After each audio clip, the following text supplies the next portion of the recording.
Hallelujah. সবাইকে বলি জয় যিশু। প্রভু যিশুকে ধন্যবাদ দিই আমরা শুক্রবার রাত্রিকালীন প্রার্থনা সভাতে উপস্থিত হতে পেরেছি। তার অনুগ্রহে তিনি আমাদের সুস্থ রেখেছেন, সুরক্ষিত রেখেছেন, জীবিত রেখেছেন, সেই জন্য তাকে ধন্যবাদ দিই। আসি আমরা প্রার্থনা করি। পবিত্র পবিত্র পবিত্র বাহিনীগণের ঈশ্বর সদা প্রভু, আব্রাহাম, ইসাক, জাকবের ঈশ্বর, একমাত্র সত্য জীবন্ত ঈশ্বর, তোমার ধন্যবাদ, মহিমা, গৌরব ও তোমার প্রশংসা করি। সমস্ত ধন্যবাদ, মহিমা, গৌরব, প্রশংসা, সমাদর পাওয়ার যোগ্য একমাত্র তুমি। তোমাকে ধন্যবাদ দিই, তোমার সমস্ত প্রেম, অনুগ্রহ, দয়া আমাদের জীবনে প্রতিনিয়ত তুমি করছো, সেই জন্য ধন্যবাদ করি। প্রভু যিশু, তুমি আমাদের মুক্তিদাতা, তুমি আমাদের পরিত্রাতা, তুমি আমাদের পাপ সকল ক্ষমা করেছো, তুমি আমাদের অনন্ত জীবন দিয়েছো। তোমাকে ধন্যবাদ দিই প্রভু যিশু, তুমি আমাদের তোমার সেই কালবেরি ক্রুশের রক্ত আবরণ করে রেখেছো, ঢেকে রেখেছো, করোনা ভাইরাস হাত থেকে সুরক্ষিত রেখেছো, সুস্থ রেখেছো, জীবিত রেখেছো, সেই জন্য তোমাকে ধন্যবাদ দিই। ধন্যবাদ দিই শুক্রবারে রাত্রিকালীন প্রার্থনা সভাতে আমরা অংশগ্রহণ করতে পারছি তোমার অনুগ্রহেতে, সেই জন্য তোমাকে ধন্যবাদ দিই। আমাদের সমস্ত ভুল ত্রুটি, অন্যায়, অপরাধ, পাপ তুমি ক্ষমা করো, আমাদের তুমি পবিত্র আত্মায় পরিচালনা করো। আমরা দুর্বল, আমরা পামর, নিজেদের শক্তিতে আমরা জেগে থেকে প্রার্থনা করতে পারি না। তুমি আমাদের দয়া করো, করুণা করো, কৃপা করো, যেন প্রভুগো আমরা সেই পবিত্র আত্মার শক্তি প্রাপ্ত হয়ে প্রথম থেকে শেষ পর্যন্ত জেগে থেকে প্রার্থনা করতে পারি। তোমার রব আমরা শুনতে চাই প্রভুগো, যখন সে বাক্য পাঠ করা হবে, আলোচনা করা হবে, তুমি আমাদের অনুগ্রহ করো যেন আমাদের সমস্ত চিত্তে একাগ্রতা ভাবে যেন প্রভুগো হৃদয়, মন, প্রাণ দিয়ে প্রভু যিশুর বাক্য আমরা পাঠ করি, শ্রবণ করি। বিশেষ করে তুমি আমাকে আশীর্বাদ করো, তুমি তোমার হাত আমার মুখে স্পর্শ করো, পবিত্র আত্মার মাধ্যমে তোমার বাক্যের ব্যাখ্যা আমাকে দিয়ে করিয়ে নিও, এবং আমাদের সবাইকে যারা বাক্য শুনবো আমরা সবাই যেন সে বাক্যের অর্থ বুঝতে পারি, বিশ্বাস করতে পারি এবং বাক্য যেন জীবনযাপন করতে পারি, সে আশীর্বাদ তুমি করো প্রভুকে। হ্যাঁ, আমরা বিশ্বাস করি আমরা তোমার রব শুনবো আজকে রাতে বেলা প্রার্থনা চলাকালীন, তোমার সে বাক্যের মাধ্যমে এবং সমাজে যখন প্রার্থনা করব তুমি আমাদের সাহায্য করো যেন পবিত্র আত্মায় পরিচালিত সেই প্রার্থনাগুলোই করি যে প্রার্থনা তুমি শুনতে চাইছো প্রভু যিশু, যেন বিশ্বাসে প্রার্থনা করতে পারি প্রভু যিশু, সে আশীর্বাদ তুমি আমাদের করো। এই প্রার্থনা সভার ভাত তুমি নাও, শুক্রবার রাত্রিকালের প্রার্থনা সভার ভাত তুমি নাও, প্রথম থেকে শেষ পর্যন্ত প্রার্থনা সবাইকে তুমি পরিচালনা করো এবং আমাদের সবাইকে তোমার নিজের নিয়ন্ত্রণে রাখো, পবিত্র আত্মার পরিচালনা দাও। সকল ধন্যবাদ তোমাকে দিয়ে, ধন্যবাদ সহকারে এই প্রার্থনা যিশুর নামে চাই, আমেন। আমরা ঈশ্বরের বাক্য দেখি, একটা মাত্র পদ পড়ব, মথিলিখিত সুসমাচার তার 25 অধ্যায় 13 পদ। আসে আমরা সবাই মিলে একসাথে পাঠ করি। অতএব জাগিয়া থাকো, কেননা তোমরা সেই দিন বা সেই দণ্ড জানো না। আমেন। ঈশ্বর তার আপন পবিত্র বাক্যে আশীর্বাদ করুন। আসে আমরা সবাই মিলে একসাথে পেরিতে বিশ্বাস সূত্র বলি। আমি ঈশ্বরে বিশ্বাস করি, যিনি স্বর্গ ও পৃথিবীর সৃষ্টিকর্তা, সর্বশক্তিমান পিতা এবং তাহার একমাত্র পুত্র আমাদের প্রভু যীশু খ্রিস্টে, যিনি পবিত্র আত্মার দ্বারা গর্ভস্থ হইলেন, কুমারী মরিয়ম হইতে জন্মিলেন, পন্তীয় পিলাতের সময় দুঃখ ভোগ করিলেন, ক্রুশবিদ্ধ হইলেন, মরিলেন ও কবরস্থ হইলেন, তৃতীয় দিবসে মৃতদের হইতে পুনরায় উঠিলেন, স্বর্গে আরোহণ করিলেন এবং সর্বশক্তিমান পিতা ঈশ্বরের দক্ষিণ পার্শ্বে বসিয়া আছেন, তথা হইতে জীবিত মৃতদের বিচার করিতে আসিবেন। আমি পবিত্র আত্মায়, পবিত্র সর্বজনীন মণ্ডলীতে, সাধুদের সহভাগিতায়, পাপ মোচনে, শরীরের পুনরুত্থানে ও অনন্ত জীবনে বিশ্বাস করি, আমেন। হালেলুয়া। প্রভু যিশুকে ধন্যবাদ দিই যে আজকে আমরা যে অংশটা পড়েছি, একটা পদ যদিও পড়েছি, কিন্তু এই 25 অধ্যায় যদি আমরা দেখি, এই 25 অধ্যায় প্রভু যীশু খ্রিস্ট দৃষ্টান্ত দিয়েছিলেন, তিনটে দৃষ্টান্ত তিনি দিয়েছেন। প্রথম দৃষ্টান্ত আমরা দেখতে পাই সেই 10 জন কুমারীর কথা বলা হয়েছে, এবং দ্বিতীয় দৃষ্টান্তটা 14 পদ থেকে আমরা দেখতে পাই, সেখানে তিনি বলেছেন সেই 3 জন দাসের কথা সেখানে লেখা আছে। এবং তারপরে যদি আমরা দেখি 31 পদ থেকে যদি আমরা দেখি, সেখানে সেই মেষ এবং ছাগলের তিনি দৃষ্টান্ত দিয়েছেন। এই যে 3টে দৃষ্টান্ত তিনি দিয়েছেন এখানে আমরা দেখতে পাচ্ছি স্বর্গরাজ্যের বিষয় এখানে বলা হয়েছে। এবং এই দৃষ্টান্ত তিনটি হচ্ছে যে প্রভু যিশু তার দ্বিতীয় আগমনের পূর্বে আমরা কি করব সেই বিষয়ে, কি করা উচিত সেই বিষয়ে যেরকম বলা আছে, আবার সেরকম যতক্ষণা পর্যন্ত প্রভু যীশু খ্রিস্টের দ্বিতীয় আগমন হচ্ছে আমরা কিভাবে জীবনযাপন করব সেই বিষয় এখানে বলা হয়েছে। প্রথম যেটা আমরা দেখি যদিও 13 পদ পড়েছি, কিন্তু যদি 1 পদ থেকে আমরা দেখি মথি লিখিত সুসমাচার তার 25 অধ্যায় 1 পদ থেকে যদি আমরা দেখি, সেই 10 জন কুমারীর কথা এখানে বলা হয়েছে। এবং এই 10 জন কুমারীকে বিষয়টা যদি আমরা দেখি, সে বিষয়টা হচ্ছে যে এখানে যে ঘটনাটা বলা হয়েছে, যে দৃষ্টান্তটা দেওয়া হয়েছে, সেই বর সে বিবাহ করেছে, সে বউয়ের বাড়িতে গিয়ে বিবাহ করেছে, বিবাহ করে কী করছে, বর বউ ফিরে আসছে এবং তা বর বউয়ের সাথে অন্যান্য আরও অনেকেই তারা ফিরে আসছে, সেই বরের বাড়িতে ফিরে আসছে এবং সে বরের বাড়িতে ফিরে আসছে এই জন্য বরের বাড়িতে ফিরে আসবে, সেখানে কি হবে, সেখানে সেই বিবাহ ভোজ হবে, সে বরের বাড়িতে বিবাহ ভোজ হবে। সেই জন্য কী হচ্ছে, বর এবং বউ এবং তার বর বউয়ের সাথে আরও অনেকে ফিরে আসছে, প্রসেশন করে ফিরে আসছে। এবং এই যে বিবাহ ভোজ যে হবে বরের বাড়িতে এসে বিবাহ ভোজ হবে, যেহেতু বিবাহ হয়েছে সেটা প্রায় 1 সপ্তাহ ধরে হতো তখনকার সময়, সেই সময়। এবং তখন কি হয়েছে, আমরা দেখতে পাই যে 10 জন কুমারীর কথা এখানে বলা আছে। এই 10 জন কুমারী তারা কী করছিল, তারা অপেক্ষা করছিল যে যখন সেই বর এবং বউ ফিরে আসছে, সে বরের বাড়িতে যাচ্ছে বিবাহ ভোজে সেখানে হবে বলে, এবং তার সাথে অনেকেও আসছে, তাদের সাথে মিলিত হবে, তাদের সাথে মিলিত হয়ে সেই প্রসেশনে তারাও যোগ দেবে এবং তারাও সেই বিবাহ ভোজে গিয়ে অংশগ্রহণ করবে, যাতে সেই বরের সাথে সেই বিবাহ ভোজে ঢুকে বিবাহ ভোজে অংশগ্রহণ করতে পারে। স্বর্গরাজ্যের কথা এখানে বলা হয়েছে। কিন্তু এখানে যদি আমরা দেখি, এই যে 10 জন কুমারীর কথা এখানে বলা হয়েছে, 10 জন কুমারীর মধ্যে বলা হয়েছে, যিশু এই দৃষ্টান্ত দিচ্ছেন, 5 জনকে উল্লেখ করা হয়েছে বোকা বলে এবং 5 জনকে বলা হয়েছে বুদ্ধিমতী বলে উল্লেখ করা হয়েছে। এই যে 5 জন যারা বোকা ছিল এবং 10 জনই তারা যাচ্ছিল সে বরের সাথে মিলিত হয়ে সে বিবাহ ভোজে গিয়ে অংশগ্রহণ করবে বলে। এই 10 জনকে আমরা দেখতে পাই, তার মধ্যে 5 জন বলা হয়েছিল তারা হচ্ছে বোকা এবং 5 জন হচ্ছে বুদ্ধিমতী। এই 5 জন বোকা যারা, তারা কী করেছিল, তারা সঙ্গে প্রদীপ নিয়েছিল, কিন্তু তারা এক্সট্রা কিছু করেনি, এক্সট্রা কিছু নেয়নি। অর্থাৎ এই যে বরের সাথে যে মিলিত হয়ে, কারণ বর কখন আসবে না আসবে তো ঠিক সময়টা জানা নেই, সেই জন্য বরের সাথে মিলিত হব আমরা মিলিত হয়ে আমরা সে বরের সাথে প্রসেশনে যোগ দেবো, আমরা যোগ দিয়ে সেই বিবাহ আসরে আমরা প্রবেশ করব। তার জন্য যে এক্সট্রা আরও নিতে হতো কিংবা এক্সট্রা আরও কিছু করতে হতো নিশ্চিত থাকার জন্য, তারা সেটা করেনি। কিন্তু অন্য যে 10 জনের মধ্যে 5 জন যাকে বুদ্ধিমতী বলা হয়েছে, তারা কি করেছিল, তারা নিশ্চিত হওয়ার জন্য যে বর যখনই আসুক না কেন বরের সাথে সেই দলে আমরা যোগ দেবো এবং বরের সাথে আমরা একসাথে দলে যোগ দিয়ে সেই বিবাহ ভোজে আমরা অংশগ্রহণ করব, সেই নিশ্চিত হওয়ার জন্য তারা কি করেছিল, তারা এক্সট্রা কিছু করেছিল, এক্সট্রা কিছু নিয়ে। সেটা কি আমরা বুঝতে পারছি, প্রদীপের কথা বলা হয়েছে। প্রদীপ, এই 10 জনই প্রদীপ নিয়েছিল, কিন্তু 5 জন কী করেছিল, সে যারা বোকা, যারা খালি প্রদীপটাই নিয়েছিল, প্রদীপে যেটুকুনি তেল ছিল সেটুকুনি তেল, কিন্তু এক্সট্রা তেল নেয় না। এক্সট্রা তেল নিতে হবে কী হবে, আলাদা পাত্র নিতে হবে, আলাদা পাত্র তো এক্সট্রা তেল নিতে হবে, সে আলাদা সে এক্সট্রা কাজটা তারা করতে চায়নি, সেটা নিতে চায়নি, ভার বহন করতে চায়নি। কিন্তু যারা সে 10 জনের মধ্যে যারা 5 জন যারা বুদ্ধিমতী ছিল, তারা কি করেছিল, তারা তো প্রদীপে যা তেল ছিল তেল তো নিয়েছে, তাছাড়া আলো এক্সট্রা একটা জায়গা নিয়েছে, সে জায়গাতে কী করছে, তেল নিয়েছে। এখানে যদি আমরা দেখি, অনেক সময় আমরা দেখতে পাবো যে আমরা বাড়িতে যাই প্রার্থনা করতে, আমরা ব্যাগে আমরা নিজের জিনিসগুলো নিয়ে আমরা জলের বোতল নিচ্ছি, আমরা ছাতা নিচ্ছি, না আমরা নিই, কিন্তু ভারী হয়ে যায় বলে এক্সট্রা নিতে চাই না। কি নিতে চাই না, বাইবেলটাকে নিতে চাই না ব্যাগের মধ্যে, বাইবেলটা বড় আছে নিতে চাই না, কিংবা গান বইটা আমরা নিতে চাই না। আমরা অনেক সময় এক্সট্রা যেটা সেটা করতে চাই না, আমরা যেটা আর একটু কিছু কাজ করি সেটা করতে চাই না। তাতে কী হচ্ছে, যদি আমরা দেখি যে বরের আসতে দেরি হলো, বর দেরি করে এসে, বর আসেনি যে তাহলে বর এসেছে, বর দেরি করে এসেছে, কিন্তু যখন বর দেরি করেছে তখন কী হলো, দেখা গেল যে এই যে যারা 5 জন যারা বোকাদের কথা যাদের বলা আছে, তারা কি করেছিল, তারা দেখছে তাদের তেল শেষ হয়ে যাচ্ছে। যখন তাদের তেল শেষ হয়ে যাচ্ছে, বুঝতে পারছি তাদের তেল শেষ হয়ে যাবে, তাহলে তো প্রদীপ আর জ্বলবে না। সেই জন্য সেই 5 জন বুদ্ধিমান যাদের সেই এক্সট্রা তেল ছিল, তাদের বলছে যে কী করো, তোমরা আমাদের কী করো, তেল ধার দাও। এই যে 5 জন যারা বোকা যাদের কথা এখানে বলা হচ্ছে, এই চরিত্রটা কিন্তু আমরা আমাদের নিজেদের মধ্যে অনেক সময় দেখতে পাই, খুঁজে পাই আমাদের নিজেদের মধ্যে, এই 5 জন বোকার চরিত্রটা।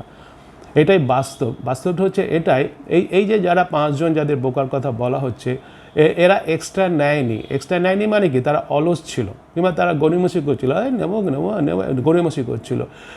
এই ধরনের যারা এক্সট্রা নেয় না, যারা অলস, যারা গড়িমসি করে, তারা সবসময় কি চায়, তারা সবসময় কি করে, যারা এই যে আরও যে অন্য যে 5 জন তারা নিয়েছিল এক্সট্রা, অর্থাৎ তারা পরিশ্রমী, তারা তাদের কাজে যে কাজ তাদের দেওয়া হচ্ছে, যে কর্তব্য তাদের করতে, যে কর্তব্য কাজে তারা বিশ্বস্ত। এই যারা গড়িমসি, যারা অলস, যে 5 জন বোকা যারা, তারা কি করে, তারা সবসময় চায় যে তাদের যে কাজ তারা সে কাজটা নিজেরা করবে না, নিজেরা না করে এই যারা পরিশ্রমী কিংবা যারা তাদের যে কর্তব্য দেওয়া হয়েছে, কর্তব্য তারা পেয়েছে, সে কর্তব্য পালনে যারা বিশ্বস্ত, এই বোকা যারা, তারা কি করে, তারা চায় যেন এরাই কাজগুলো, তাদের কাজগুলো এরাই করে দেয়। এবং যদি আজকে আমাদের জীবনে আমরা দেখি, আমরা অনেকেই হয়তো আছি এই রকম, আমরা নিজেদের কাজ নিজেরা করি না, অলস আমরা, গড়িমসি করি আমরা, কিন্তু চাই যেন অন্য যারা পরিশ্রমী, অন্য যারা তাদের কর্তব্য পালনে বিশ্বস্ত, তারা সে আমাদের কাজটা করে দিক। কিন্তু বিশ্বাসী ভাই বোন, একটা কথা আমরা মনে রাখি, এখানে যে দৃষ্টান্তটা আমরা দেখলাম, সেখানে আমরা কী দেখতে পেলাম? সেখানে আমরা দেখতে পেলাম যারা বুদ্ধিমতী তারা বলেছিল যে না, আমাদের তেল হয়তো তোমাদের দিলে আমাদের তেল কম পড়বে, আমরা দিতে পারবো না, তোমরা নিজেরা তেল জোগাড় করতে যাও। তারা শেষ সময় যখন বর এসে গেছে, তখন তারা শেষ সময়ে গেল এমন তেল জোগাড় করতে গেল। শেষ সময় তেল জোগাড় করে যখন ফিরে এসেছে, তখন ফিরে এসে কি দেখছে, দরজা বন্ধ হয়ে গেছে, তারা ঢুকতে পেল না সে বিবাহ ভোজে। অর্থাৎ বিবাহ ভোজটা কিসের সাথে তুলনা করা হচ্ছে? স্বর্গরাজ্য, ঢুকতে পেল না শেষ সময়। একটা কথা আমরা এখানে মনে রাখি বিশ্বাসী ভাই বোন, এটা কত দুঃখের বিষয় হবে যখন আমাদের কাছে সুযোগ আছে কিছু করার, সেই সুযোগটাকে যদি আমরা সদ্ব্যবহার না করি, অলস যদি হই, যদি আমরা গড়িমসি করি, যদি আমরা চাই যে আমার কাজটা অন্য কেউ করে দিক, এবং সবার শেষে যখন সেই সত্যি করে যীশু খ্রিস্টের দ্বিতীয় আগমন হবে, তখন কিন্তু আমাদের এই যে 5 জন কুমারী যারা বোকা ছিল, যারা সেখানে প্রবেশ করতে পারল না, কত কষ্ট, কত দুঃখ তাদের জীবনে, তাই না? সেই জন্য এখানে আমাদের এটা যেটা আমাদের ভালো করে বুঝতে হবে বিশ্বাসী ভাই বোন, আমাদের যেটা বোঝা উচিত সেটা হচ্ছে যে আমাদের যে কাজ আমাদের করতে হবে, ঈশ্বর আমাদের সবাইকে বিশ্বস্তভাবে কাজ করার জন্য তিনি আমাদের মনোনীত করেছেন। তিনি আমাদের সেই কাজ করার জন্য তিনি আমাদের যা যা দরকার তিনি আমাদের দিয়েছেন, যা যতটা যোগ্যতা তাকে তিনি ততটা দিয়েছেন। আমরা যদি দেখি সেই দ্বিতীয় উদাহরণটা যদি আমরা দেখি, দ্বিতীয় উদাহরণটা আমরা দেখতে পাচ্ছি সেই একজন মালিক, সে কী করেছে, যিশু উদাহরণ দিয়েছে, স্বর্গরাজ্যের সবই উদাহরণ। তার 3 জন দাসকে তিনি বিদেশে চলে যাওয়ার পূর্বে তার সম্পত্তির অংশ তিনি কী করেছেন, ভাগ করে দিয়েছিলেন। এবং এখানে লেখা আছে, যদি আমরা দেখি এখানে লেখা আছে যে তিনি তাদের ডেকে দিয়েছিলেন এবং যার যেরকম সামর্থ্য তিনি তাকে সেরকম দিয়েছিলেন। আমরা সে কথা এখানে দেখতে পাই। দেখে তাহাদের মধ্যে হস্তে সমর্পণ করিলেন। এবং তারপরে বলছে যে 15 পদে তিনি একজনকে 5 তালান্ত, অন্যজনকে 2 তালান্ত এবং একজনকে 1 তালান্ত, যাহার যেরূপ শক্তি তাহাকে তদ অনুসারে দিলেন। অর্থাৎ এখানে আমরা কি দেখতে পাই যে ভালো করে বুঝতে হবে যে যিশু যখন দৃষ্টান্তটা দিয়েছেন যে ঈশ্বর আমাদের সবাইকে তালন্ত দিয়েছেন, অর্থাৎ তালন্ত মানে আমাদের সবাইকে ঈশ্বর কিছু না কিছু রিসোর্স দিয়েছেন সেগুলোকে ব্যবহার করার জন্য। এবং আরেকটা বিষয় যেটা যে যার যেরকম, এখানে লেখা আছে যার যেরকম শক্তি তাকে সেরকম দিয়েছেন। অর্থাৎ এখানে যেটা আসল বিষয় যেটা বলা হচ্ছে, যদি আমি যদি কোনো একটা কাজ ঈশ্বর আমাকে দিয়েছেন, সেই কাজটা যদি না করি এবং না করে যদি আমি কিন্তু বলতে পারবো না যে আমাকে যে কাজটা করতে দেওয়া হয়েছিল সে কাজটা আমার পক্ষে খুবই কঠিন, সেই জন্য আমি করতে পারি না, আমাকে অত্যধিক কাজের বোঝা চাপিয়ে দেওয়া হয়েছে, কিন্তু সেটা আমরা বলতে পারি না।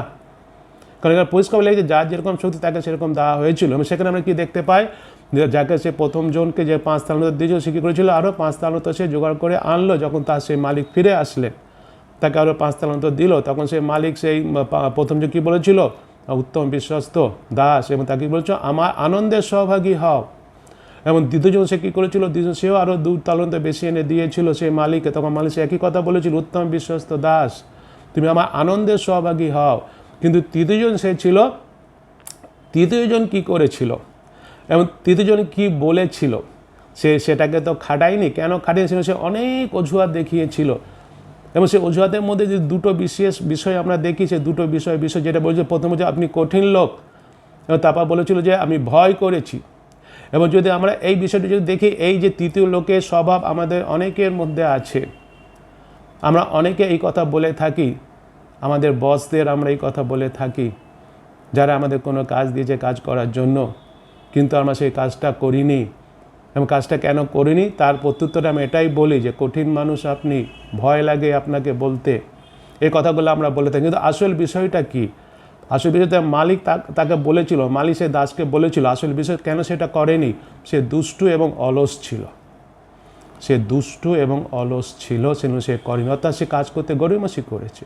সে অলস দাস, সে দুষ্ট দাস, কিংবা সে মালিকের অবাধ্য হয়েছে, সেই বিষয়ে আমরা এখানে দেখতে পাচ্ছি। এবং এখানে যেটা আমাদের সেই জন্য ভালো করে বুঝতে হবে বিশ্বাসী ভাই বোন, আমাদের এই বিষয়টা আমাদের ভালো করে বুঝতে হবে যে ঈশ্বর আমাদের প্রত্যেককেই কিছু না কিছু তালন্ত দিয়েছেন, অর্থাৎ কিছু না কিছু রিসোর্স তিনি আমাদের দিয়েছেন, আমাদের শক্তি অনুসারে তিনি আমাদের দিয়েছেন, যেগুলো তিনি আমাদের দিয়েছেন, কাজ তিনি আমাদের দিয়েছেন, তাই না? আমাদের মণ্ডলী তিনি দিয়েছেন, মণ্ডলীতে তিনি অনেক কাজ দিয়েছেন। আমাদের গৃহমণ্ডলী আছে, সেল গ্রুপ আছে, ইউথ সমিতি আছে, মহিলা সমিতি আছে, সানডে স্কুল আছে, কিডস ক্লাব আছে, নানা রকম আমাদের কাজ আছে। সমস্ত কাজকে আমাদের দিয়েছেন ঈশ্বর, আমাদের কাজ এগুলো দিয়েছেন ঈশ্বর, তিনি আমাদের কাজগুলো দিয়েছেন এবং কাজগুলো দিয়েছেন প্রভু যিশুর কাজগুলো আমাদের দিয়েছেন। প্রভু যিশু স্বর্গে গেছেন এবং তিনি আবার ফিরে আসবেন, তিনি ফিরে আসছেন। মারানাথা, আমরা তো এখন সবাই অপেক্ষা করছি, যীশু খ্রিস্টের দ্বিতীয় আগমনের জন্য সবাই অপেক্ষা করছি, তাই না?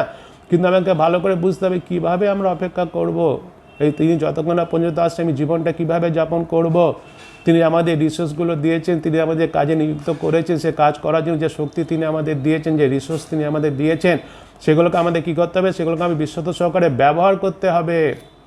অলস হলে হবে না, গড়িমেশি করলে হবে না, অজুহাত দেখালে হবে না, সেগুলোকে আমাদের ব্যবহার করতে হবে। দুঃখের বিষয়, সে 5 জন যে বোকা কুমারী তারা কিন্তু প্রবেশ করতে পারেনি, সেই বিবাহ ভোজে প্রবেশ করতে পারেনি, স্বর্গরাজ্যে প্রবেশ করতে পারেনি। কত দুঃখের বিষয় এটা, তারা প্রবেশ করতে পারেনি। এবং সেই যে একটা ভৃত্যকে দেখলাম, সে যে 1 তালন্ত পেয়ে তাকে সমস্ত কেড়ে নেওয়া হয়েছিল। এবং আমাদেরও মনে রাখতে হবে যিশু আমাদের প্রত্যেককে কিছু না কিছু কাজ দিয়েছেন, তার স্বর্গরাজ্যের জন্য আমরা কাজ পেয়েছি মণ্ডলীর মাধ্যমে। সেই কাজে যদি আমরা অলসতা করি, সেই কাজে যদি আমরা গড়িমসি করি, সেই কাজে যদি আমরা অবহেলা করি, তাহলে কিন্তু সেই কাজ আমাদের কাছ থেকে নিয়ে ঈশ্বর কিন্তু তাদের দেবেন যারা উত্তম বিশ্বস্ত দাসদাসী, তাদের দেবেন। এবং তখন আমরা কিন্তু বলতে পারবো, অনেকে বলি যখন হয়তো আমাকে কোনো কাজের দায়িত্ব দেওয়া হয়েছে, আমি ঠিকমতো করছি না, আমি অলস সেই জন্য করছি না, আমি কিন্তু অজুহাত দেখাচ্ছি, কঠিন আপনি অজুহাত দেখাচ্ছি, আপনি খুব কঠিন সেই জন্য ভয় পাই, এবার অজুহাত দেখাচ্ছি এবং সেই জন্য কাজটা করছি না। এটা তো অজুহাত। আসল বিষয় হচ্ছে আমি অলস, আসল বিষয় হচ্ছে আমি দুষ্ট, আসল বিষয় হচ্ছে আমি গড়িমসি করি, সেই জন্য করছি না কাজটা। কিন্তু সেই কাজটা নিয়ে যখন অন্য কাউকে দেওয়া হবে, তখন হয়তো আমরা বলবো কেন আমার কাজটা নিয়ে না হলো, কেন ওকে দেওয়া হলো। এই উদাহরণটা কে দিয়েছেন? যিশু দিয়েছেন। যিশু বলছেন কেড়ে নেবেন। আমাদের সে কথাটা ভালো করে বুঝতে হবে, ভালো করে জানতে হবে কেন তিনি আমাদের কাজ দিয়েছেন, কেন তিনি আমাদের শক্তি দিয়েছেন, কেন তিনি আমাদের রিসোর্স দিয়েছেন, কেন তিনি আমাদের তালন্ত দিয়েছেন। কাজে লাগিয়ে এটাকে বাড়াতে হবে, বড় করতে হবে, বেশি করতে হবে, সেই জন্য তিনি আমাদের দিয়েছেন। যোহন লিখিত সুসমাচার যদি আমরা দেখি তার 15 অধ্যায় 16 পদে কী কথা বলছে দেখি আমরা। যোহন তার 15 অধ্যায় 16 পদ, 15 অধ্যায় 16 পদে বলছে যে তোমরা যে আমাকে মনোনীত করিয়াছ এমন নয়, কিন্তু আমি তোমাদেরকে মনোনীত করিয়াছি, আর আমি তোমাদেরকে নিযুক্ত করেছি যেন তোমরা গিয়া ফলবান হও। কী হও? তোমরা গিয়া ফলবান হও এবং তোমাদের ফল যেন থাকে, যেন তোমরা আমার নামে পিতার কাছে যা কিছু যাচনা করবে তা তিনি তোমাদেরকে দেন। অর্থাৎ আমাদের যা তিনি দিয়েছেন, 5 তালন্ত, 3 তালন্ত, 1 তালন্ত, যার যা শক্তি ঈশ্বর আমাদের সেরকম দিয়েছেন, যার যা শক্তি ঈশ্বর আমাদের সেরকম কাজ দিয়েছেন। প্রত্যেকে কাজ পেয়েছি। কেন কাজ পেয়েছি? এই জন্য আমরা কাজ করার জন্য যা কিছু পর্যন্ত তিনি আমাদের দিয়েছেন, সেগুলোকে আমরা কাজে ব্যবহার করে আরও যেন বৃদ্ধি করি। অলস হলে হবে না, আমাদের অলসতার মধ্যে জীবনযাপন করলে হবে না। আমরা এখন বলছি যে পরিস্থিতির মধ্যে দিয়ে যাচ্ছি আমরা, যীশু খ্রিস্টের দ্বিতীয় আগমন, সেই যীশু খ্রিস্টের দ্বিতীয় আগমন যেন ঘরে চুপচাপ বসে থাকলে হবে না। ঘরে চুপচাপ বসে থাকবো এবং যখন যিশুর দ্বিতীয় আগমন হবে সেই পর্যন্ত অপেক্ষা করবো না। আমাদের প্রত্যেকে এখনও কাজ আছে, কাজ তিনি দিয়েছেন। আমাদের কী করতে হবে? আমাদের প্রত্যেককে কাজ করতে হবে বিশ্বাসী ভাই বোন। বসে থাকলে হবে না, আমাদের উঠতে হবে, আমাদের যেতে হবে। যিহোশূয় পুস্তক যদি আমরা দেখি, পুরাতন নিয়মে যদি আমরা দেখি, সেই যিহোশূয় পুস্তক, সেই মসির মাধ্যমে ঈশ্বর কী করেছিলেন? ঈশ্বর বার করে এনেছিলেন সেই ইসরায়েল জাতিকে মিশর দেশ থেকে। এবং তারপরে মসির পরে তিনি আহ্বান করেছিলেন, যিহোশূয়কে তিনি আহ্বান করেছিলেন। মসির মৃত্যু হওয়ার পরে যিহোশূয়কে সেই দায়িত্ব দেওয়া হয়েছিল। এবং সেই যিহোশূয়কে তিনি কী কথা বলেছিলেন যদি আমরা দেখি, যিহোশূয় পুস্তক তার 1 অধ্যায় 1, 2, 3 পদে কী কথা বলা হয়েছে? এখানে বলা হয়েছে, সদাপ্রভুর দাস মসির মৃত্যু হইলে পর সদাপ্রভু নুনের পুত্র যিহোশূয়র নামে মসির পরিচারককে কহিলেন, যিহোশূয়র নামে মসির পরিচারক কহিলেন, কী করলেন? আমার দাস মসির মৃত্যু হইয়াছে, এখন উঠো। তুমি এই সমস্ত লোক লইয়া এই যর্দন পার হও এবং তাহাদিওকে অর্থাৎ ইসরায়েল সন্তানগণকে আমি যে দেশ দিতেছি সেই দেশে যাত্রা করো। যে সকল স্থানে তোমরা পদার্পণ করিবে আমি মোশিকে যেমন বলিয়াছিলাম তদ সেই সকল স্থান তোমাদেরকে দিয়াছে। এখানে তুমি উঠো, যাও। আমরা দীর্ঘ মাস ধরে বসে আছি বাড়ির মধ্যে, উঠতে হবে, আমাদের যেতে হবে, সময় এসে গেছে। আর বসে থাকলে হবে না, আর অপেক্ষা করলে হবে না, অলসতার মধ্যে থাকলে হবে না। আমাদের যে কাজ তিনি দিয়েছেন সেই কাজ কী করতে হবে, সেই কাজ আমাদের করে যেতে হবে। আমরা দায়িত্ব পেয়েছি, ঈশ্বর আমাদের দায়িত্ব দিয়েছেন, তার রাজ্যের জন্য তিনি আমাদের মনোনীত করেছেন, তার সুসমাচার প্রচার করার জন্য তিনি আমাদের মনোনীত করেছেন। সেই দায়িত্ব আমরা পেয়েছি। যেমন যিহোশূকে তিনি দায়িত্ব দিয়েছিলেন মসির পরে যেন ইসরায়েল জাতিকে ঈশ্বরের সেই মনোনীত দেশে যেন নিয়ে যায়। আজকে তিনি আমাদেরও দায়িত্ব দিয়েছেন। অনেক মানুষেরা এখনও পরিত্রাণ পায়নি, সেই মানুষগুলোর কাছে যেন সুসমাচার প্রচার করেছেন। তিনি আমাদের মণ্ডলী দিয়েছেন, গৃহমণ্ডলী দিয়েছেন, সেল গ্রুপ দিয়েছেন, মহিলা সমিতি দিয়েছেন, ইউথ সমিতি দিয়েছেন, ইউথ চার্চ দিয়েছেন, স্যান্ডে স্কুল দিয়েছেন, কিডস ক্লাব দিয়েছেন, লোকস্থলীকে সেমিনারি তিনি আমাদের দিয়েছেন। এগুলো দায়িত্ব আমরা যারা যেভাবে দায়িত্ব পেয়েছি, যাকে যে দায়িত্ব ঈশ্বর দিয়েছেন, যার যেরকম শক্তি সেই ঈশ্বর দায়িত্ব দিয়েছেন, যিশুর দায়িত্ব আমাদের কী করতে হবে, সেই দায়িত্বগুলোকে আমাদের পালন করতে হবে। বিশ্বাসী ভাই বোন, আমাদের পালন করে এগিয়ে যেতে হবে। সেগুলোকে আমাকে পালন করে কী করতে হবে, আরও বৃদ্ধি করতে হবে, আরও বৃদ্ধি আমাদের করাতে হবে। বিশ্বাসী ভাই বোন, আমাদের কথাটা মনে রাখতে হবে। আমাদের সম্মুখে এখনও মূল্যবান সময় আছে। সময় যেন আর বেশি নষ্ট আমরা না করি। যীশু খ্রিস্টের দ্বিতীয় আগমন সন্নিকট আমরা নিশ্চয়ই জানি, আমরা নিশ্চয়ই সে কথা বলছি, সবাই মিলে সেটাকে আলোচনাও করছি। কিন্তু শুধু আলোচনা করলে হবে না, শুধু বললে হবে না, শুধু ঘরে বসে বসে নানাজন নানা রকম বলছে সেগুলো শুধু শুনলে হবে না। এইভাবে প্রস্তুত হওয়া যায় না। প্রস্তুত হওয়ার জন্য কী বলছে, কাজ যেটা দিয়েছে সেই কাজটা আমাদের করতে হবে, জীবনটা আমাদের সেভাবে ব্যবহার করতে হবে, সে তালন্তগুলো আমাকে ব্যবহার করতে হবে, রিসোর্সগুলোকে আমাকে ব্যবহার করতে হবে। অলস হলে হবে না, গরিমসি করলে হবে না। আমাদের কী করতে হবে, আমাদের এগিয়ে আসতে হবে, আমাদের কাজে অংশগ্রহণ করতে হবে। আমরা যদি দেখি হিতোপদেশ, যদি আমরা দেখি হিতোপদেশ, হ্যাঁ, বিশ্বনীতার পরে আছে হিতোপদেশ, তার 6 অধ্যায় যদি আমরা দেখি 6 থেকে 11 পদে বলছে, এখানে সেই পিপিলিকাদের কাছে গিয়ে আমাদের শিক্ষা নিতে বলছে। আমি পড়ছি 6 থেকে 11 পদ। হে অলস, তুমি পিপিলিকার কাছে যাও, তার ক্রিয়া সকল দেখিয়া জ্ঞানবান হও। তাহার বিচারকর্তা কেহ নাই, শাসনকর্তা কি অধ্যক্ষ কেহ নাই। তবু সে গ্রীষ্মকালে আপন খাদ্য প্রস্তুত করে, শস্য কাটিবার সময় ভোগ্য সঞ্চয় করে। হে অলস, তুমি কতকাল শুইয়া থাকিবে? কখন নিদ্রা হইতে উঠিবে? আর একটু নিদ্রা, আর একটু তন্দ্রা, আর একটু শুইয়া হস্ত জড়সড় করিব। তাই তোমার দরিদ্রতা দস্যুর ন্যায় আসিবে, তোমার দৈন্যদশা ঢালির ন্যায় আসিবে। এখানে আমরা কি দেখতে পাচ্ছি, ভালো করে আমাদের এখানে বুঝতে হবে। এই যে ইসরায়েল জাতি, যে জাতিকে ঈশ্বর বার করে এনেছিলেন মসির মাধ্যমে মিশর দেশ থেকে, তা সে মনোনীত দেশ কনান দেশে নিয়ে যাওয়ার জন্য, এই ইসরায়েল জাতি সেই মিশর দেশ থেকে বার হয়ে তারপর সে ঈশ্বর মনোনীত দেশে প্রবেশ করেছিলেন। প্রবেশ করতে কত বছর লেগেছিল? 40 বছর লেগেছিল। কিন্তু অ্যাকচুয়ালি এই যে যাত্রাপথ, এই যাত্রাপথটা কিন্তু কত দিনের? মাত্র 11 দিনের। এই 11 দিনের যাত্রাপথ কেন 40 বছর লেগেছিল? 40 বছর লেগেছিল তার নানাজন নানা রকম মতামত আছে। তার মধ্যে দুটো যে বিশেষ মতামত, সেটা হচ্ছে, একটা হচ্ছে এরা ছিল অলস, এবং দ্বিতীয় ছিল এরা ছিল অবাধ্য। ঈশ্বরের অবাধ্য ছিল এরা, এবং এরা ছিল অলস। সেই জন্য যেখানে 11 দিন মাত্র সময় লাগে সেই কনান দেশে পৌঁছাতে, অর্থাৎ ঈশ্বর মনোনীত দেশে পৌঁছাতে, সেখানে তাদের পৌঁছাতে কত সময় লেগেছিল? 40 বছর সময় লেগেছিল। সেই জন্য হিতোপদেশ যে আমি এখানে পড়লাম, হিতোপদেশে আমাদের কী কথা বলা হচ্ছে, এখানে আমরা দেখি আমাদের পিঁপড়েদের কাছে গিয়ে শিখতে বলা হয়েছে। পিঁপড়েদের কাছ থেকে আমাদের শিক্ষা অর্জন করতে বলা হচ্ছে। কেন পিঁপড়েদের কাছ থেকে শিক্ষা অর্জন করতে বলা হচ্ছে? পিঁপড়ে যদি আমরা দেখি, এই পিঁপড়েরা তারা কি করে, তারা নিজেরা পরিশ্রম করে। যদিও তাদের কোনো নেতা নেই, তাদের কোনো নেতা না থাকা সত্ত্বেও তারা কী করে, তারা নিজেরা পরিশ্রম করে, তাদের জন্য নিজেরা পরিশ্রম করছে, কোনো নেতা নেই। আজকে আমরা প্রত্যেকেই মণ্ডলী বিশ্বাসী ভাই বোনেরা, আমরা প্রত্যেকেই যিশুর মাধ্যমে কোনো দায়িত্ব পেয়েছি। বাইবেল সেই কথা বলে, পবিত্র আত্মা প্রত্যেকটা বিশ্বাসীকে কিছু না কিছু তালন্ত দিয়েছে, কিছু না কিছু গুণ দিয়েছে। পবিত্র আত্মার দান আমরা পেয়েছি মণ্ডলীকে গেঁথে তোলার জন্য, এক অপর বিশ্বাসী ভাই বোনকে সাহায্য করার জন্য, গেঁথে তোলার জন্য পেয়েছি। আমরা প্রত্যেকটা বিশ্বাসী ভাই বোন আমরা পেয়েছি। আমি যে কথা বলছিলাম, আমাদের মণ্ডলীতে নানা রকম আমাদের অ্যাক্টিভিটিস আছে, সব মণ্ডলীতেই আছে। হ্যাঁ, পুরুষ সমিতি আছে, মহিলা সমিতি আছে, ইউথ সমিতি আছে, আমাদের কিডস ক্লাব আছে, স্যান্ডে স্কুল আছে, হ্যাঁ, গৃহমণ্ডলী আছে, সেল গ্রুপ আছে, মণ্ডলী তো আছে, এগুলো আছে, ঈশ্বর আমাদের দিয়েছেন।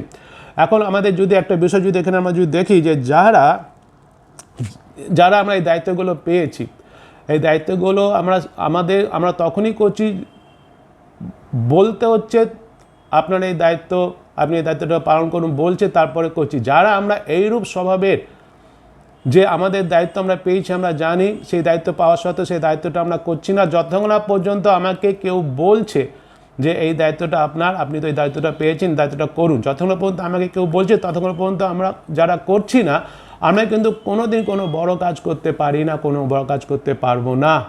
অর্থাৎ এই যে কাজটা আমাকে দিয়েছেন, কে দিয়েছেন? যে মণ্ডলীর সমস্ত অ্যাক্টিভিটি, সমস্ত কাজ আমরা পেয়েছি, কে দিয়েছেন? যিশু দিয়েছেন, ঈশ্বর দিয়েছেন। কিন্তু তথাপি আমরা সেগুলোকে করছি না। কেন করছি না? অনেক সময় আমরা কী করি, সেই তৃতীয় ব্যক্তিটির মতো, তৃতীয় দাসের মতো আমরা অজুহাত দেখাই। কঠিন মানুষ, হ্যাঁ, ভয় লাগে, এবার অজুহাত দেখাই, কিন্তু আমার কাজ আমি করছি না। অন্য কেউ যখন বলছে তারপর সেই কাজটা করছি। কোনোদিন আমি কোনো বড় কাজ করতে পারবো না। অনেকে আছে তারা কি করে, কাজ যে করছে না, কাজ করে কখন করে, যখন দেখছে, কেউ দেখছে আমি সেই কাজটা করি, তখন সে কাজটা করে তারা। কিন্তু কেউ যখন দেখছে সে কাজটা তারা করে না। এরাও কোনোদিন কোনো বড় কাজ করতে পারে না। বিশ্বাসী ভাই বোন, সে কথাটা আমাদের ভালো করে মনে রাখতে হবে। কোনোদিন বড় কাজ কিংবা কোনো মহৎ কাজ করতে পারে না, এরা কোনোদিন বড় হতে পারে না। কেন? আসল বিষয় যেটা হচ্ছে, আমরা নিজেরা নিজে থেকে, ভিতর থেকে আমাদের নিজেদের কাজ করতে হবে, প্রভুর কাজ করতে হবে, সেই তালন্ত ব্যবহার করতে হবে যা ঈশ্বর আমাকে দিয়েছেন। হ্যাঁ, নিজে থেকে স্বইচ্ছায় হৃদয় থেকে বেরিয়ে আসতে হবে। আমাকে বলিয়ে কেন কাজ করতে, বারবার বলতে হবে করো করো করো করো, তারপরে সেই কাজটা করবো। কেন? আমি তো জানি এই কাজ আমাকে দিয়েছে, ঈশ্বর আমাকে এই কাজ দিয়েছেন, মণ্ডলীর মাধ্যমে এ কাজ আমি পেয়েছি, দায়িত্ব আমি পেয়েছি, এটা আমার কাজ, ঈশ্বর আমাকে দিয়েছেন, তা করার জন্য শক্তি তিনি আমাকে দিয়েছেন। সেটা করতে হবে, হৃদয় থেকে করতে হবে। প্রভু সেই কাজ আমাকে দিয়েছে, সে কথা মনে আমাকে করতে হবে। এবং কাজ করে আমাদের কী করতে হবে? বৃদ্ধি পেতে হবে। যেটা তিনি দিয়েছেন সেটাই শুধু রেখে দিলে হবে, সেটাকে বৃদ্ধি পেতে হবে। ঈশ্বর আরও ফল চান আমাদের জীবনে, ফল আমাদের জীবনে থাকতে হবে। বিশ্বাসী ভাই বোন, সেটাকে আমাদের ভালো করে বুঝতে হবে। আমাদের জীবনকে ঈশ্বরের সম্মুখে রাখতে হবে, ঈশ্বরের সম্মুখে আমাদের জীবনকে রাখতে হবে। মনে রাখতে হবে, ঈশ্বর সব সময় আমাদের লক্ষ্য রাখছেন, তিনি সব সময় আমাদের লক্ষ্য রাখছেন। আমাদের সত্যিকারের উপহার ঈশ্বরের কাছ থেকে পাবোই আমরা, হ্যাঁ, তখনই যদি আমরা সেই কাজই করি যে কাজ তিনি আমাদের করতে বলেছেন। স্বইচ্ছে এগিয়ে এসে সেই কাজটা আমাকে করতে হবে। সেই জন্য ভালো করে বোঝার চেষ্টা করি, মণ্ডলীর প্রত্যেকটা বিশ্বাসী ভাই বোন এবং যে সমস্ত মণ্ডলীদের কার্য ঈশ্বর আমাদের দিয়েছেন, সেই কাজে আপনারা যারা নিযুক্ত হয়েছেন, ঈশ্বর নিযুক্ত করেছেন, ভালো করে বোঝার চেষ্টা করুন। সেই কাজ কিন্তু আপনাদের করার জন্য এগিয়ে আসতে হবে। কী পরিস্থিতির মধ্যে পড়েছি, কী পরিবেশের মধ্যে পড়েছি, সেই দিকে তাকালে হবে না, ঈশ্বরের দিকে তাকাতে হবে, যিশুর দিকে তাকাতে হবে। তিনি শক্তি দিয়েছেন, পবিত্র আত্মা আমরা পেয়েছি। সেই কাজ আমাদের নিজে থেকে এগিয়ে এসে করতে হবে। কেউ যেন আমাকে বারবার ঠেলা দিয়ে যেন না বলে করো করো করো করো করো করো, তারপর আমি করবো, সেটা যেন কখনো আমরা না করি। পুরস্কার আমরা পাবো, ঈশ্বরের কাছ থেকে পাবো। ঈশ্বর আমাদের দিকে দৃষ্টি রেখেছেন, সবসময় তিনি আমাদের দেখছেন। বিশ্বস্ত যে উত্তম, যে তাকে তিনি নিশ্চয়ই পুরস্কার দেয়। তা আনন্দে আনন্দে আমরা আনন্দিত হবই। সে আনন্দে আনন্দিত হয়েছিল। সে মালিক বলেছিল, সে দুজন ভৃত্যকে, প্রথম ভৃত্যকে, দ্বিতীয় ভৃত্যকে, উত্তম বিশ্বস্ত দাস, আমার আনন্দের সহভাগী হও। তার আনন্দের সহভাগী হয়েছিল, কারণ তারা এবং সে লেখা আছে, আমরা যদি সেখানে দেখি, সেখানে লেখা আছে যখন সে তারা তালন্তটা পেয়েছিল, তার সঙ্গে সঙ্গে কী করেছিল? সেটা কার্যে ব্যবহার করেছিল। সঙ্গে সঙ্গে তারা কী ছিল? কার্যে ব্যবহার করেছিল। দেখি আমরা, সে কথা লেখা আছে 16 পদ বলছে, যে 5 তালন্ত পাইয়াছিল সে তক্ষণই গেল। সেই 2 তালন্ত সম্বন্ধে সে কথা লেখা আছে, সে তদ্রূপ সেই 2 তালন্ত সে তক্ষণই গেল, সঙ্গে সঙ্গে কাজে লেগে পড়েছিল। কেউ তাকে বারবার বলল, রে তোমাকে তো তালন্ত দিয়ে গেছে, তোমাকে তো সে কর্তা দিয়ে গেছে, তো তার সম্পত্তি থেকে কিছু সম্পত্তি যাও না, তাকে বলতে হবে, সে সঙ্গে সঙ্গে গেছে। আজকে আমরা যারা প্রভুর কাজে যুক্ত হয়েছি, প্রভুর কাজ করছি, কেন আমাদের বারবার কেউ বলবে তারপরে গিয়ে কেন করবো? আমরা স্বইচ্ছে আমাদের এগিয়ে আসতে হবে, স্বইচ্ছে এগিয়ে এসে আমাদের কার্য করতে হবে। অনেক সময় কী করি আমরা নিজেরা করি না। সেই বলছিলাম, সে 5টা বোকা কুমারী, তারা কী করেছিল? তারা সবসময় তারা চাইছিল কীভাবে যারা পরিশ্রম করছে, যারা বিশ্বস্ত আছে তাদের কর্তব্যে, তারা যেন সে কাজগুলো করে দেয়। আমরা অনেকে আছি, আমাদের কর্তব্য পালন করতে চাই না, আমরা অজুহাত দেখাই। এই যে যিহোশূর কথা আমরা দেখলাম, যিহোশূর পুস্তকে তাকে যখন ঈশ্বর বলছিল উঠো যাও, সে ঈশ্বরে বাধ্য হয়েছিল, বেরিয়ে গেছিল। এবং শুধু তাই নয়, সবার শেষে গিয়ে যদি আমরা দেখি, যখন ইসরায়েল জাতিরা সে ভুল পথে চলে গেছিলো, ভুল আরাধ্য উপাসনা করতে আরম্ভ করেছিল, তখন যিশু বলেছিল তোমরা যার ইচ্ছা তার আরাধনা করো, কিন্তু আমি আমার পরিবার কী করব? ঈশ্বরের আরাধনা করবো। সে লিডার হিসেবে সে সিদ্ধান্ত নিয়েছিল, আমি এবং আমার পরিবার ঈশ্বরের আরাধনা করব। আমরা যারা আজকের নেতৃত্ব পেয়েছি, যে কোনো ধরনের নেতৃত্ব পেয়েছি, আমরা গৃহমন্ডলী পরিচালনার নেতৃত্ব পেয়েছি, সমিতি পরিচালনা করার নেতৃত্ব পেয়েছি, মহিলা সমিতি পরিচালনার নেতৃত্ব পেয়েছি, ইউথ চার্চ পরিচালনার নেতৃত্ব পেয়েছি, ইউথ সমিতি পরিচালনার নেতৃত্ব পেয়েছি, মণ্ডলী পরিচালনার নেতৃত্ব পেয়েছি। আমাদের নেতৃত্ব পেয়েছি, ঈশ্বর যাদের আমাদের নেতা হিসেবে দিয়েছেন, আমাকে সিদ্ধান্ত নিতে হবে। অনেক সময় কী করি না, দেখি অন্য যারা আছে তারা কি বলছে, তাদের কথা তো শুনতে হবে, তারা বলে তারপরে, এগুলো হচ্ছে অজুহাত। অজুহাত কি? আমি করতে চাইছি না, আমি অলস, আমি গড়িমসি করছি। অন্যরা করবে কি করবে না, অন্যরা আসবে কি আসবে না, অন্যদের তো ঈশ্বর দায়িত্ব দেন। ঈশ্বর আমাকে দায়িত্ব দিয়েছে পরিচালনা করার জন্য, আমি আমার দায়িত্ব পালন করব, আমি এগিয়ে আসবো, আগে আমি আরম্ভ করব, বলবো অন্যদের আসতে, অন্যরা আসুক বা না আসুক, আমি গিয়ে আরম্ভ করে দেবো। এইটাই হচ্ছে আসল বিষয়। এটা হচ্ছে সেই উত্তম বিশ্বস্ত দাস দাসীর পরিচয়। এটা হচ্ছে সেই পাঁচ বুদ্ধিমতী কুমারীর পরিচয়। আমাকে এগিয়ে আসতে হবে, ঈশ্বর আমাকে দিয়েছে, আমার হৃদয় থেকে সেই কাজ করতে হবে। তার পুরস্কার আমরা কী পাবো? ঈশ্বরের কাছ থেকে তার পুরস্কার আমরা পাবোই পাবো। আমরা যেন কর্তব্য পালনে যেন আমরা অবহেলা না করি, কর্তব্য পালন করতে গিয়ে আমরা যেন ভয় না পাই। ভয় পাওয়ার দরকার নেই, ভয় কিসে? কেননা যে কর্তব্য করার জন্য যে শক্তির দরকার, যার যেরকম শক্তি সে অনুযায়ী তিনি সেই কাজ দিয়েছেন, তার কাজ করার জন্য তিনি আমাদের সেই রিসোর্সও তিনি আমাদের দিয়েছেন তিনি আমাদের প্রত্যেকে আমরা পেয়েছি। যে আমাদের শক্তির থেকে বেশি কাজ তিনি দেন না, তিনি কখনো সেটা করেন না। সে তালন্ত গল্পটা আমরা দেখে বুঝতে পারলাম, যার যেরকম শক্তি তাকে সেরকম দিয়েছে, কিন্তু আমাদের ইচ্ছার দরকার, যিশুর প্রতি প্রেমের দরকার। আমাদের সত্যিকারের যদি আমাদের যিশুর প্রতি প্রেম থেকে আমরা এগিয়ে আসবো, কাজ আমরা করবো, অজুহাত আমরা দেখাবো না, অলস আমরা করবো না, অলসতা আমরা হবো না, গড়িমসি আমরা করবো না। আমি দায়িত্ব পেয়েছি, ঈশ্বর আমাকে দায়িত্ব দিয়েছে, ঈশ্বরের কাজ। কেউ বললে আমি করবো না, কেউ দেখলে আমি করবো না, আমি নিজে থেকে করবো, আমি নিজে থেকে এগিয়ে আসবো। তার পুরস্কার আমি পাবোই। কার কাছ থেকে পাবো? আমরা ঈশ্বরের কাছ থেকে আমরা পাবো। আমরা দেখি যদি আমরা যদি প্রথম পিতর যদি আমরা দেখি, প্রথম পিতর তার 5 অধ্যায় 6-7 পদে কী কথা বলছে। 6 পদে বলছে, 7 পদে বলছে, অতএব তোমরা ঈশ্বরের পরাক্রান্ত হস্তের নিচে নত হও, যেন তিনি উপযুক্ত সময়ে তোমাদেরকে উন্নত করেন। তোমাদের সমস্ত ভাবনার ভার তাহার উপরে ফেলিয়ে দাও, কেন তিনি তোমাদের জন্য চিন্তা করেন। এই যে কথা এখানে বলি, তোমাদের সমস্ত ভাবনার ভার তার উপরে ফেলে দাও, তিনি তোমাদের জন্য চিন্তা করেন। নিশ্চয় আমরা কী করবো? আমাদের সমস্ত ভাবনার ভার আমি ঈশ্বরকে দেবো, তিনি বলেছেন দিতে, তিনি আমাদের চিন্তা করছেন। কিন্তু সঙ্গে সঙ্গে এ কথাটা আমাকে মনে রাখতে হবে, আমাদের দায়িত্ব কিন্তু আমাদেরই পালন করতে হবে। যে দায়িত্ব তিনি আমাদের দিয়েছেন, বিশ্বাস করে তিনি আমাদের সেই দায়িত্ব দিয়েছেন, তিনি আমাদের শক্তি দিয়েছেন বিশ্বাস করে। আমাদের সেই দায়িত্ব কী করতে হবে? আমাদের পালন করতে হবে। যে দায়িত্ব তিনি আমাদের দিয়েছেন সেটা আমাদের পালন করতে হবে। মনে দৃঢ় হতে হবে, যে কাজ ঈশ্বর দিয়েছেন তা করার জন্য পালিয়ে গেলে হবে না, ভয় পেলে হবে না, অলস হলে হবে না, গড়িমেশি করলে হবে না। মনের মধ্যে থেকে সে নিজে থেকে স্বইচ্ছায় দৃঢ়তা নিয়ে আসতে হবে।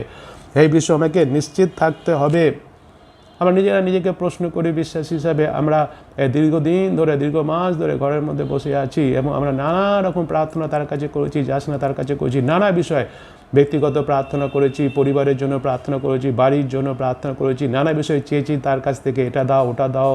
তিনি আমাদের সব প্রার্থনা শুনেছেন, শোনেননি? শুনেছেন। তিনি আমরা প্রার্থনা করিনি, অসুস্থ হয়ে পড়েছিলাম, সুস্থ রাখো, সুস্থ রেখেছেন তিনি। আমি প্রার্থনা করিনি, বাড়িতে সমস্যার সমাধান করেন, তিনি সমস্যার সমাধান করেছেন। আমার ঘরে এই প্রয়োজনে তুমি দাও, তিনি দিয়েছেন। যত রকম প্রার্থনা আমরা করেছি, সব প্রার্থনা তিনি শুনেছেন, সব প্রার্থনা তিনি আমাদের দিয়েছেন, সব প্রার্থনার উত্তর আমরা পেয়েছি। তাহলে এখন আমাকে মনে রাখতে হবে, যখন আমি যা কিছু প্রার্থনা করেছি, যা কিছু তাকে যাচনা করি, তিনি সব আমাকে দিয়েছেন, উত্তর সব আমাকে দিয়েছেন। সেই হিসাবে আমারও কিন্তু কর্তব্য আছে তার প্রতি। যে কাজ তিনি আমাকে দিয়েছেন সে কাজের প্রতি আমারও কর্তব্য আছে, এবং যখন আমি সে কর্তব্যটা আমি স্ব ইচ্ছায় বিশ্বাস করে পালন করব, তাহলে কি পাবো? আমি আরও আশীর্বাদ পাবো, আরও আশীর্বাদ পাবো। এটা আমাদের ভালো করে মনে রাখতে হবে, আমাদের ভালো করে বুঝতে হবে। হ্যাঁ, যিশু আমাদের অনেক প্রার্থনা উত্তর দিয়েছেন, অনেক কিছু যিশু আমাদের দিয়েছেন। কেন দিয়েছেন এই জন্যই যেন আমরা কি করি, এখন আমরা তার কাজে নিজেদের সম্পূর্ণভাবে নিযুক্ত করি কাজ করার জন্য। কিন্তু কি করছে শয়তান? শয়তান কিন্তু চাইছে না আমি তার সে কাজে অংশগ্রহণ করি। শয়তান কি করছে? আমার মন, আমার অনুভূতিকে আক্রমণ করছে, আমাকে অলস করে দিচ্ছে, আমাকে ভয় পাইয়ে দিচ্ছে, স্বার্থপরতা আমার মধ্যে তৈরি করছে। শয়তান এই কাজগুলো করছে। সেজন্য আমাদের মনে রাখতে হবে, বিশ্বাসী ভাই বোন, আমাকে মনে রাখতে হবে, আমাদের সবাইকে মনে রাখতে হবে যে আমাদের যিশুর মনের দরকার আছে। যিশুর যে মন, সে মনের আমাদের দরকার আছে। যিশুর সেই মানসিকতা আমাদের দরকার আছে। যিশু স্বর্গের সিংহাসন ত্যাগ করে পৃথিবীতে চলে এসেছিলেন আমাদের জন্য এবং তিনি কাজ সমাপ্ত করেছিলেন। যে কাজ তিনি নিয়ে এসেছিলেন ঈশ্বরের কাছ থেকে, সেই কাজ তিনি সমাপ্ত করেছিলেন। আজকে সেই যিশুর মন আমাদের দরকার আছে বিশ্বাসী ভাই বোন। যিশুর হৃদয় আজকের আমাদের দরকার আছে। আমরা বিশ্বাসী, আমরা নতুন হৃদয় পেয়েছি, আমরা নতুন আত্মা পেয়েছি। হ্যাঁ বিশ্বাসী ভাই বোন, সে কথা আমরা মনে রাখি। আমরা নতুন হৃদয় পেয়েছি, আমরা নতুন আত্মা পেয়েছি। কোনো কিছু যাচনা করছি আমরা খুব সহজে, যাচনা করছি, যাচনা করার পরে খুব সহজে সেগুলো আমরা পেয়ে যাচ্ছি, কারণ যিশু আমাদের ভালোবাসে, সেগুলো তিনি আমাদের দিচ্ছেন। কিন্তু একটা কথা আমরা মনে রাখি, কর্তব্য পালন করার মাধ্যমেই চরিত্র গঠন হয়। কর্তব্য পালন করতে হবে আমাদের। যে দায়িত্ব আমরা পেয়েছি, কর্তব্য আমরা পেয়েছি, রেসপন্সিবিলিটিস যেটা আমরা পেয়েছি ঈশ্বরের কাছ থেকে দিয়েছেন যিশু আমাদের, সেটাকে বিশ্বস্তভাবে পালন করার মাধ্যমে আমার সত্যিকারের চরিত্র গঠন হবে। যিশুর মন আমার সত্যি করে আসবে। আর সত্যি করে আমার জীবনটা আমি প্রমাণ দেবো যিশুর কাছে আমি সমর্পণ করেছি। বিশ্বাসী ভাই বোন, আমার সবার শেষের দৃষ্টান্ত আছে, সেই দৃষ্টান্ত আমি দেখেছি, সেই মেষের এবং ছাগলের দৃষ্টান্ত বলা হয়েছে।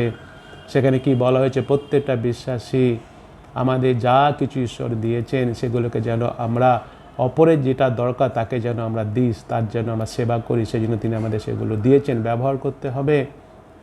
সেগুলোকে স্বার্থপর হলে হবে না, শুধু নিজের কথা চিন্তা করলে হবে না। আসি আমরা এই যে দৃষ্টান্তগুলো দেখলাম, আসি আমরা সেই 10 জন কুমারীর মধ্যে, যে 5 জন কুমারী বুদ্ধিমতী ছিল, তারা অলস ছিল না, তারা প্রস্তুত ছিল, তারা এক্সট্রা কাজ করেছিল, এক্সট্রা কিছু তারা নিয়েছিল। আসি আমরা সেই প্রথম যে 2 জন ভৃত্য, যে 5 তালন্ত 2 তালন্ত পেয়েছে, তারা উত্তম বিশ্বস্ত ছিল। আসি আমরা এই যে আবার সবার শেষে যেটা আমি আলোচনা করলাম না, সেই মেষ এবং ছাগলকে আলোচনা করি, সেখানে আমরা জানি যারা সেই ক্ষুধার্ত যখন ছিল খাবার দিয়েছিল, বস্ত্র যখন ছিল বস্ত্র দিয়েছিল, পিপাসা যখন ছিল পিপাসা করার জন্য জল পান করিয়েছিল। আসি আমরা এদের দৃষ্টান্তকে অনুসরণ করি বিশ্বাসী ভাই বোন। হ্যাঁ, আমরা অপেক্ষা করছি যীশু খ্রিস্টের দ্বিতীয় আগমনের জন্য। সেই কথা আমরা দেখতে পাই আজকে যে বাক্যটা আমরা পড়েছি, আমরা 25 অধ্যায় মথিলিখিত সুসমাচারে 25 অধ্যায়, আমরা শুধু 13 পদটা পড়েছি। 13 পদে কী বলতে চাইছেন, যীশু কী বলেছেন আমাদের কী করতে হবে। আমরা তো এখন সবাই মিলে অপেক্ষা করছি যীশু খ্রিস্টের দ্বিতীয় আগমনের জন্য। হ্যাঁ, তার যীশু খ্রিস্টের দ্বিতীয় আগমন হবে, সেজন্য আমাদের কী করতে বলা হয়েছে, অতএব জাগিয়া থাকো, কেননা তোমরা সেই দিন বা সেই দণ্ড জানো। হ্যাঁ, যীশু খ্রিস্টের দ্বিতীয় আগমনের জন্য আমরা অপেক্ষা করছি, কিন্তু আমরা সেই দিন দণ্ড আমরা জানি, সে সবসময় আমাদের জেগে থাকবে। কীভাবে থাকতে হবে, এইভাবে যে দায়িত্ব তিনি আমাদের দিয়েছেন, যে কাজের দায়িত্ব আমরা পেয়েছি, সেই দায়িত্বগুলোকে আমাকে পালন করতে হবে, কাজ আমাকে করতে হবে। অজুহাত দেখালে হবে না, বসে থাকলে হবে না। আমরা অনেকদিন ধরে বসে আছি, হ্যাঁ অনেক মাস হয়ে গেল, এখনও পর্যন্ত আমরা বসে আছি। এবং যখন বসে আছি আমরা কি অনেক সময় সেই তৃতীয় ভৃত্য যেটা ছিল, অজুহাত দেখেছিলাম। অজুহাত দেখে যে কি দেখি অন্যরা কি করছে, অন্যরা কখন যাচ্ছে, তারা গিয়ে করছে কিনা, তারা কি করছে কিনা, এই সমস্ত বলছি আমরা। কিন্তু আর কতদিন আমরা ঘরের মধ্যে বসে থাকবো? প্রভুর কাজ কি আমরা করব না? ঘরের মধ্যে বসে থেকেও প্রভুর কাজ করা যায়। প্রভুর কাজ করছি কি আমরা? প্রভু আমাকে তালন্ত দিয়েছে, সঙ্গে সঙ্গে মণ্ডলী দিয়েছেন। এখন প্রায় অনেক মণ্ডলীতে খুলে গেছে, অনেক মণ্ডলী দিয়ে গেছে, আরাধন উপাসনা হচ্ছে। আমি কি করছি? আমরা কি করছি? হ্যাঁ, নিশ্চয়ই সোশ্যাল ডিস্টেন্সিং মেনটেন করা হচ্ছে, মেনটেন করতে হবে, মাস্ক পরা হচ্ছে, মাস্ক পরতে হবে, এগুলো তো রয়েছে, এগুলো তো অ্যালাউ আছে। তবুও কি এখনো ঘরের মধ্যে বসে থাকবো? তবুও কি আমরা অজুহাত দেখাবো? তবুও কি আমরা বলবো ও কী করছে, এ কী করছে, ও আসছে না, ও আসছে না, ও আসবে কি, এ আসবে কি, এগুলো বলবো? কিন্তু আমাকে অর্থাৎ লিডার যারা আমরা পরিচালনার দায়িত্ব পেয়েছি, আমাদের এগিয়ে আসতে হবে, আমাদের সেই দায়িত্ব নিতে হবে। সঙ্গে সঙ্গে প্রত্যেকটা মণ্ডলী বিশ্বাসী ভাই বোন, আমরা অপেক্ষা করছি যীশু খ্রিস্টের জন্য। যীশু খ্রিস্ট এই যে 3টে উদাহরণ দিয়েছিলেন, স্বর্গরাজ্যের উদাহরণ দিয়েছিলেন, তার দ্বিতীয় আগমনের পূর্বে আমাদের কি করতে হবে এবং কীভাবে জীবনযাপন করতে হবে, সেই বিষয়ে এখানে উদাহরণ দেওয়া হয়েছে। আসি আমরা সেই 10 জন কুমারীর মধ্যে যেন আমরা সেই 5 জন বোকা কুমারীর মতো যেন কখনো না হয়। এই বোকা কুমারী যারা ছিল তাদের কথা আমরা চিন্তা করি, তারা ছিল কিন্তু তেল তারা সেইভাবে প্রস্তুত হয়ে ছিল না। সেই জন্য যখন তারা আবার তেল কিনতে গেল বাজারে, তো লাস্ট মোমেন্টে গেল, তেল কিনেও এনেছিল প্রবেশ করবে বলে, কিন্তু দরজা বন্ধ হয়েছিল। লাস্ট মোমেন্টে কখন আমাদের আত্মিক জীবনে বৃদ্ধি করতে আমরা পারি না। অনেকে আমরা বলি এই শেষের দিকে দেখা যাবে, এখন তো অনেক সময় আছে, আমি শেষে আমার আধ্যাত্মিক জীবনে আমি মেকআপ দিয়ে দেবো না, কখনো করা যায় না।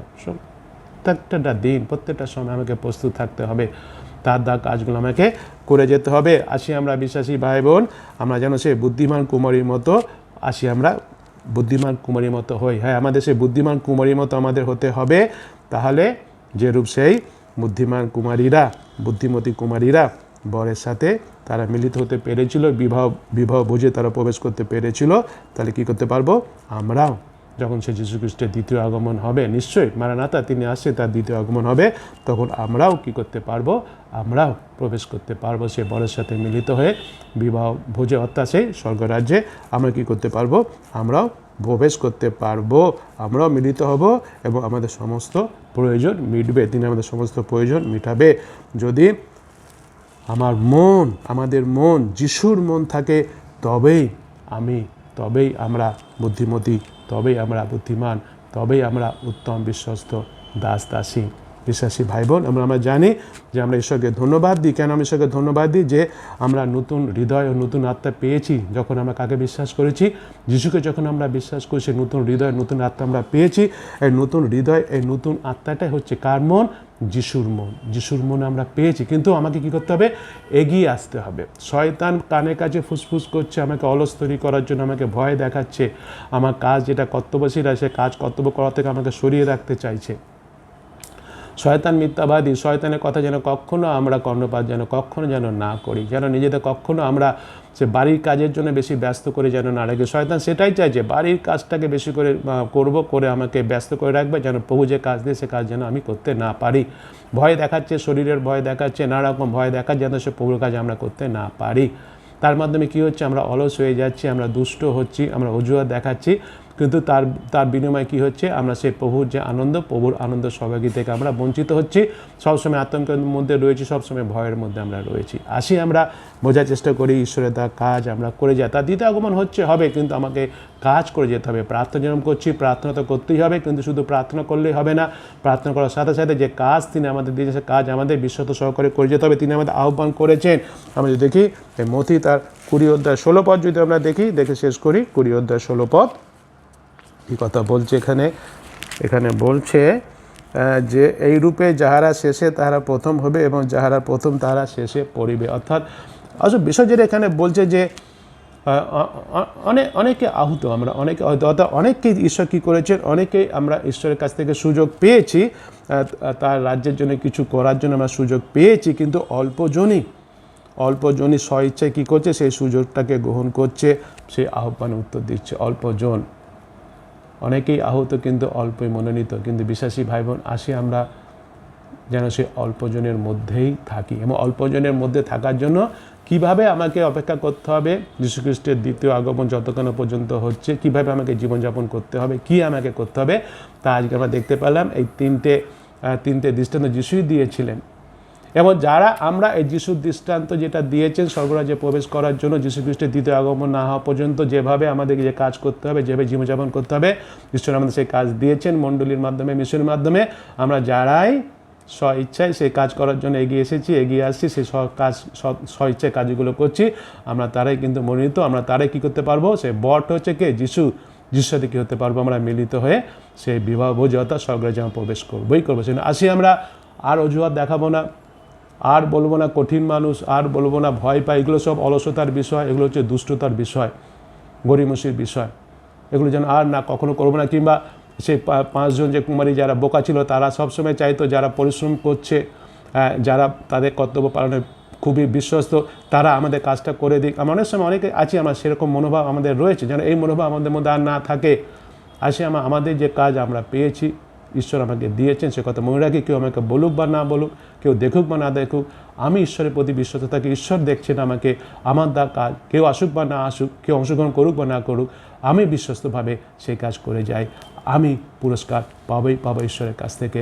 আমরা ঈশ্বরের কাছ থেকে পুরস্কার পাবো, এবং আমরা নিশ্চয়ই সে অল্পজনে মনোনীত হলেও সেই অল্পজনের মধ্যে আমরা নিশ্চয়ই থাকবো, এবং আমরা নিশ্চয়ই যিশুর সাথে মিলিত হয়ে স্বর্গরাজ্যে প্রবেশ করে অনন্তকাল বাস করবো। ঈশ্বর আমাদের প্রত্যেককে সেভাবে আশীর্বাদ করুন। Amen, hallelujah. সবাইকে জয় যিশু। প্রার্থনা করি।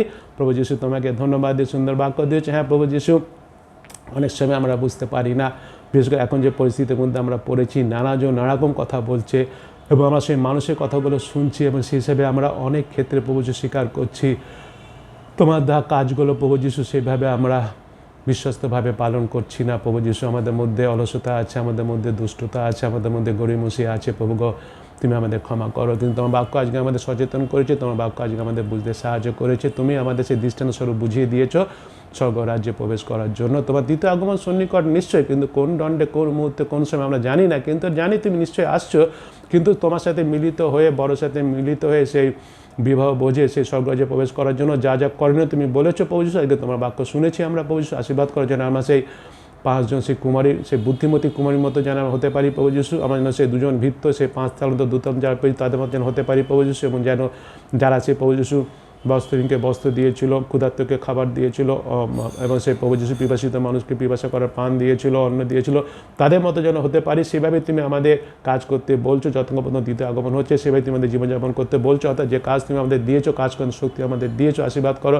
আমরা প্রত্যেকে যেন পরিশ্রমী হতে পারি, আমরা প্রত্যেকে যেন আমার কাজের প্রতি যেন বিশ্বাস থাকতে পারি, এবং যেন আমাদের দেওয়া কাজ, যে কাজ তোমার কাছ থেকে পেয়েছি সেই কাজ যেন আমরা ব্যবহার করে আরও অনেক অনেক ফল উৎপন্ন করতে হবে তোমার রাজ্যের জন্য। সে আশীর্বাদ অনুগ্রহ দয়া করে কৃপা করে শুক্রবার রাত্রি প্রাতঃ সময়কে আশীর্বাদ করো। এরপরে প্রভু যীশু নানা রকমভাবে আমাদের মণ্ডলী বিশ্বাসী ভাই বোনেরা, পরিচালকেরা, পাদিবাবুরা, প্রচারকেরা, প্রভুগ তারা একটা পর একটা ভয়েস রেকর্ডিংয়ে সে প্রার্থনা পাঠাচ্ছে। তুমি আমাদের সেই প্রার্থনাগুলো শোনো, উত্তর দেবে বিশ্বাস করি। তার জন্য তোমাকে ধন্যবাদ জানাই। ধন্যবাদ, মহিমা, গৌরব, প্রশংসা তোমাকে দিয়ে ধন্যবাদ সহকারে এই প্রার্থনা যিশুর নামে চাই, আমেন। হালেলুয়া, জয় যিশু। আমাদের এখনও শেষ হয়নি, এখন আমরা ভয়েস রেকর্ডিংয়ে প্রার্থনাগুলো পাঠাচ্ছি, আসি আমরা অংশগ্রহণ করি এবং ঈশ্বরের আশীর্বাদ পাই।